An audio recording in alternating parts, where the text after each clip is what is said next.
در دایره برنامه دولتی تکمیل تعلیم و آموزش زبان روسی و انگلیسی در جمهوری تاجیکستان برای دوره تا سال 2030 در ناحیه وسط محوره زبان روسی با برگزاری همایش فستیوال زبان روسی در مؤسسه تحصیلات میانه عمومی رقم 51 با برنامه رنگین ادبی فرهنگی دایر گردید.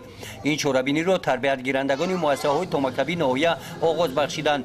آنها با سخنگویی با زبان روسی، خواندن شعر و ترانه و اجرای رقص‌های خلق‌های رسمی نشان دادند که قابلیت خوبی از خود نمودن این زبان را دارند و با فرهنگ آن شناس میباشند.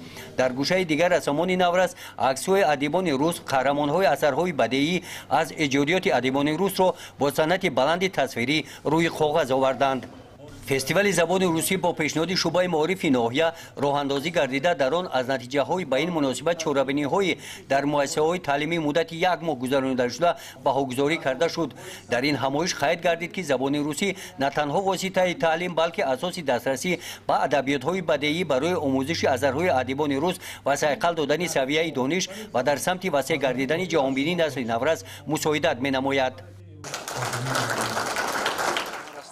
طول 8 سال میشد که زبان روسی را از خود میکنم.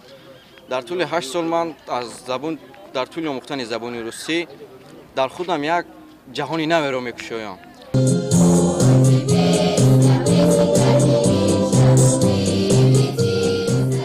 در خدمت فرهنگی فستیوال خوانندگان مؤسسه‌های تحصیلات میانه عمومی ناحیه با برنامه جالب خاطر اشتراکچیان و استادان را باز هم بولیده و شاد گردانیدند. آنها از حیات و فعالیت ادیبان شناخته روز نقل کرده از ایجادیات آنها شعر و حکایه‌ها قرائت کردند. برگزاری فستیوال زبان روسی نشان داد که خوانندگان دهات نه تنها زبان روسی را بهتر و خوبتر از خود نمودند بلکه با تاریخ و فرهنگ این دولت شناس هم هستند. طور اطلاع دادن همین گونه چهاربینی ماه آینده عاید آموزش زبان انگلیسی برگزار خواهد گردید. گزارش خواجه نظریف خدای نظر ظهوروف از ناحیه واسه برای برنامه اطلاعاتی نوید.